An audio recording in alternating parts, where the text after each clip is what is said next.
उसके बाद जो नेक्स्ट चैप्टर है वो है इफ़ ऑपरेटर्स। तो इफ़ ऑपरेटर का मतलब वही चीज़ है यहाँ पर, बस ऑपरेटर के ज़रिए हम लोग यहाँ पर कंपैरिजन करेंगे। जैसे कि कंपैरिजन ऑपरेटर का हम लोग इस्तेमाल करेंगे अपने इफ़ स्टेटमेंट में, तो वही यहाँ पर आपको ट्रू फॉल्स मिलेगा, उसी के आधार पे आपका कोड एग्जीक्यूट करेगा। जैसे कि यहाँ पर इसने एक टी नाम का एक वेरिएबल ले लिया, इसमें इसने डाल रखा है 14 और उसके बाद यहाँ पर इसको कंपेयर कर रहा है इस 14 से। तो टी में पहले से पड़ा हुआ 14 और उसको कंपेयर कर रहा है इस 14 से, तो दोनों तो सही हैं, तो इससे आपको ट्रू मिल जाता है, क्योंकि ये डबल इक्वलिटी सिंबल क्या होता है, कंपेरिजन ऑपरेटर होता है, ये ट्रू फॉल्स देता है। तो इसमें पड़ा हुआ है टी में 14 और यहाँ से आपने इसे कंपेयर कर रहे हैं, इस टी की वैल्यू को कंपेयर कर रहे हैं 14 से, तो टी में पहले से 14 पड़ा हुआ है, इसलिए यहाँ से आपको ट्रू मिल जाता है और ये कोड आपका एग्जीक्यूट कर जाता है। ठीक है, इसलिए आपको इस इफ़ ब्लॉक में जो पड़ा हुआ कोड है वो दिखता है यहाँ पर स्क्रीन पर इको करने के बाद। तो उसी तरीके से बाकी भी है, जैसे यहाँ पर दूसरे ऑपरेटर्स इस्तेमाल किए गए हैं, ये इक्वल ऑपरेटर है, ये आइडेंटिकल ऑपरेटर है। तो इस तरीके से यहाँ पर जो होता है वैल्यू के साथ साथ उसका टाइप भी चेक होता है। ठीक है, अगर इसी को आप देख लीजिए यहाँ पर आपको, तो यहाँ पर देखिए यहाँ पर इसने यहाँ पर वैल्यू टाइप दोनों चेक हो रहा है, तो ये भी आपका ट्रू मिलेगा, क्योंकि इन दोनों में जो वैल्यू पड़ी हुई है वो और इसका टाइप दोनों एक ही जैसे हैं, दोनों सही हैं, इसलिए आपको यहाँ से ट्रू मिल जाता है। यहाँ से ट्रू मिलेगा तो इफ़ की बॉडी में जो कोड पड़ा हुआ यानी कि ये एग्जीक्यूट कर जाता है। ये एग्जीक्यूट करने का मतलब ये वाली चीज़ आपको स्क्रीन पे दिखती है। ठीक है, तो ये डॉलर की जगह पर आपको इनकी वैल्यू दिखती है, डॉलर ये वेरिएबल की जगह पर आपको इसकी वैल्यू दिखेगी और बाकी बीच में जो स्ट्रिंग के रूप में है वो तो दिखेगा यहाँ पर। और बाकी भी इसी टाइप में सब ये जितने भी हैं, जितनी सारी चीज़ इस्तेमाल हो रही है, इन सबको आपको ट्रू या फॉल्स ही मिलेगा और उसी के आधार पे आपको अपना कोड एग्जीक्यूट होते हुए दिखेगा। और ये तो हम लोगों ने अभी पहले ही देख लिया था। इसके बाद लॉजिकल ऑपरेटर्स, तो इफ़ ब्लॉक में आप लॉजिकल ऑपरेटर्स का इस्तेमाल कर सकते हैं। ठीक है, तो यहाँ से आपको क्या मिलेगा, ट्रू या फॉल्स मिलेगा, यहाँ से आपको ट्रू फॉल्स मिलेगा। इसके बाद इन दोनों इनपुट जो ट्रू फॉल्स हैं इनके बीच आप एंडिंग करा देते हैं, तो एंडिंग से भी आपको ट्रू फॉल्स मिलेगा। तो ओवरऑल इससे आपको ट्रू या फॉल्स मिलेगा, जिससे आपका ये कोड एग्जीक्यूट हो जाएगा। जैसे हम लोग यहीं पे देखें तो ये देखिए ए में कितना है 200 है और बी में कितना है 33 है। ठीक है, तो ए जो है ए की वैल्यू 233 से बड़ी है बी से। ठीक है, तो इससे आपको ट्रू मिल गया। उसके बाद आप इसको हैंडल करते हैं, तो ए में कितना है 200 है और सी में कितना है 500 है। तो 205 से 500 से छोटा है, तो इससे भी आपको ट्रू मिल गया, इससे भी ट्रू मिला और इससे भी ट्रू मिला। वो आपको पता है जब भी आप ट्रू और ट्रू के बीच में एंडिंग कराते हैं तो आपको हमेशा ट्रू मिलता है, यानी कि ओवरऑल आपको इससे आपको ट्रू मिलेगा, यानी कि ये कोड आपका एग्जीक्यूट होते हुए दिखेगा स्क्रीन पर। देख लेते हैं दिखता है कि नहीं। तो देखिए ये वाला कोड एग्जीक्यूट हुआ, तभी तो ये वाली लाइन आपको स्क्रीन पर दिख रही है। ठीक है, तो ऐसे करके होता है। अब यहाँ पर अगर आप ये सिंबल चेंज करके देखिए, इसको रिवर्स करके देखिए, तो क्या होता है, ये ट्रू हो गया, ये तो ट्रू है ही, और ये फॉल्स हो गया। तो ट्रू और फॉल्स के बीच में एंडिंग कराएंगे तो हमेशा आपको फॉल्स मिलेगा।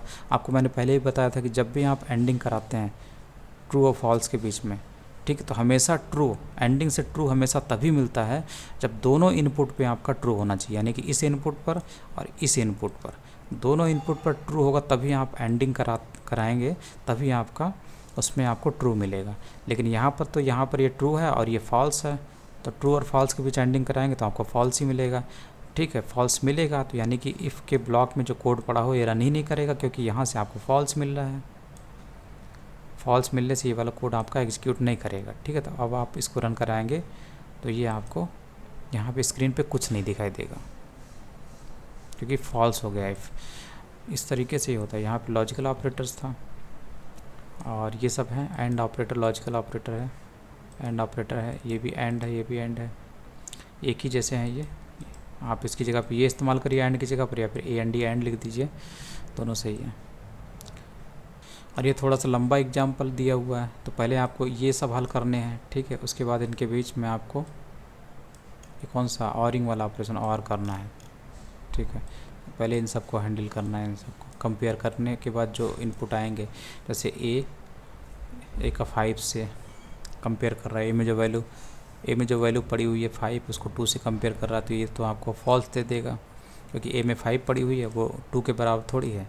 इससे आपको फॉल्स मिल गया, इससे भी आपको फॉल्स मिला, इससे भी आपको फॉल्स मिला, इससे आपको ट्रू मिल जाएगा, क्योंकि ए में 5 पड़ी हुई है और यहाँ पर भी 5 है, तो इससे आपको ट्रू मिल जाएगा। इससे आपको फॉल्स मिलेगा, इससे भी आपको फॉल्स मिलेगा। तो ऑरिंग में आपको पता है ट्रू होने के लिए कम से कम एक जो है इनपुट वो ट्रू होना चाहिए, तो और यहाँ पर आपको कम से कम एक इनपुट ट्रू मिल गया, यानी कि ओवरऑल इस पूरे एक्सप्रेशन से आपको एक इनपुट से ट्रू मिल गया। तो ओवरऑल इसका जो आपको हाईलाइटेड ब्लू एरिया दिख रहा है, इससे आपको ट्रू मिलेगा, क्योंकि एक जो है एक से ट्रू मिल गया। ऑरिंग में कितने भी इनपुट हो, किसी एक से भी अगर ट्रू मिल गया तो पूरा का पूरा इनपुट आउटपुट जो है वो ट्रू माना जाता है। ठीक है, तो इससे आपको ट्रू मिल गया, तो ये कोड आपका एग्जीक्यूट होते हुए दिखेगा। अब देखिए यहाँ पे दिख रहा है। तो ये होता है ऑरिंग का, यही होता है कि कम से कम एक इनपुट जो है ट्रू होना चाहिए, तभी ट्रू होगा।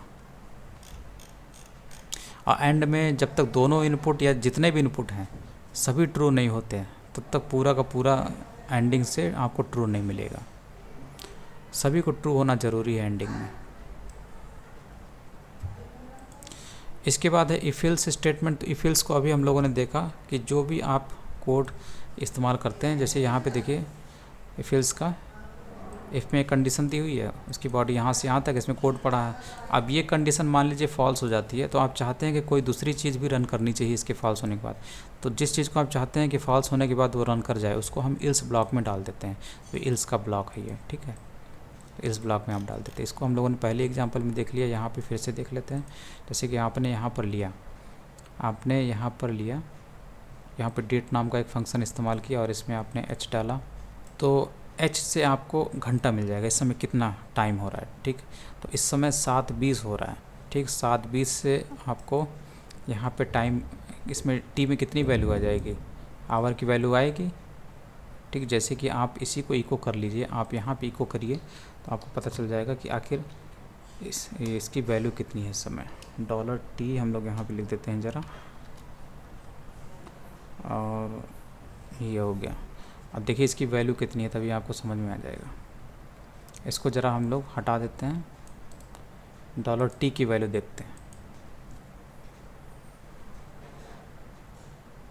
देखिए 13 आ रहा है। ठीक है, अब उसके बाद इसी 13 को कंपेयर कर रहा है ये यहाँ पर, तो $T में कितना 13 है, और इसको ये कंपेयर कर रहा है 20 से। तो ये तो सही बात है, से छोटा है, 13 20 से छोटा है। ठीक, अब भले ही ये स्ट्रिंग के रूप में, लेकिन इसको जो है ये कंपेरेबल लगभग बनाने की कोशिश करेगा। ठीक है, तो इसको कंपेरेबल बनाएगा तो ये स्ट्रिंग जो है नंबर में कन्वर्ट होगा, और उसके बाद 13 से उसका कंपेयर होगा, तो अल्टीमेटली ये आपको ट्रू होते हुए दिखेगा। तो ये वाली लाइन आपको अभी भी स्क्रीन पे दिखाई देगी। देखिए हैव ए गुड डे आता है कि नहीं आता है, ये देखिए आ रहा है हैव ए गुड डे। ठीक है, और ये 13 ये वाला यहाँ पे दिख रहा है। तो एक काम करते हैं हम लोग, यहाँ पे एक लाइन ब्रेक लगा देते हैं। अब इसको रन कराते हैं, तो एक 13 और इसके बीच में आपको थोड़ा सा गैप दिखाई देगा। ठीक है, एक ऊपर हो गया कि नीचे हो गया, तो यही चीज़ होती है। ये चीज़ हम लोग आगे पढ़ेंगे किस तरीके से आप डेट फंक्शन के ज़रिए पूरी डेट निकाल लेते हैं, ये चीज़ हम लोग को मिलेगी आगे। और उसके बाद है एल्स इफ। तो एल्स इफ भी वही होता है, एक कंडीशन टेस्ट किया, उसके बाद आप दूसरी कंडीशन भी टेस्ट करना चाहते हैं, तो उसे एल्स इफ वाले ब्लॉक में डाल देते हैं। जैसे यहाँ पे दूसरी कंडीशन ये हो गई, और कोड को आप इस कंडीशन को भी टेस्ट करना चाहते हैं, और इसमें कोई कोड आप डालते हैं कि ये कंडीशन ट्रू हो तब ये वाला कोड एग्जीक्यूट हो। तो ऐसी एक्स्ट्रा जो कंडीशन आप ऐड करते हैं, तो उसके लिए आप एल्स इफ ब्लॉक इस्तेमाल करते हैं। एक से ज़्यादा आप एल्स इफ ब्लॉक इस्तेमाल कर सकते हैं, जितनी कंडीशन हो उन कंडीशन के आधार पे जो भी कोड आपको एग्जीक्यूट करना, उसी आधार पे आप एल्स इफ ब्लॉक इस्तेमाल कर सकते हैं। ठीक है, तो सबसे पहले इफ़ आता है, उसके बाद एल्स इफ आता है, उसके बाद लास्ट में आपको एल्स रखना होता है अगर आपको ज़रूरत है तब। अब यहाँ पर यही सब सारी चीज़ें, जैसे यहाँ से आपको 13 देगा तो ये तो आपका फॉल्स हो जाएगा, तो ये तो कोड एग्जीक्यूट करेगा नहीं, इफ़ की बॉडी में जो पड़ा हुआ कोड है। लेकिन ये वाला कोड जो है ये आपको ट्रू दे देता है, क्योंकि $T से और $T से आपका 13 आता है, हम लोगों ने अभी देखा।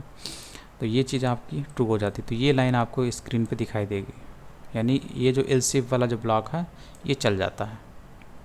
और ये चलेगा तो एल्स इसमें जो पड़ा हुआ कोड है वो रन नहीं करेगा, ठीक है। क्योंकि इन कंडीशन में एक भी अगर ट्रू हो गई तो वही वाला उसके अंदर पड़ा हुआ जो कोड है, उस ब्लॉक के अंदर जो कोड पड़ा हुआ है वो रन कर जाता है, बाकी उसके बाद कुछ भी नहीं चलता, ठीक है। तो ये चीज़ है। तो देखिए यही वाली लाइन दिख रही है।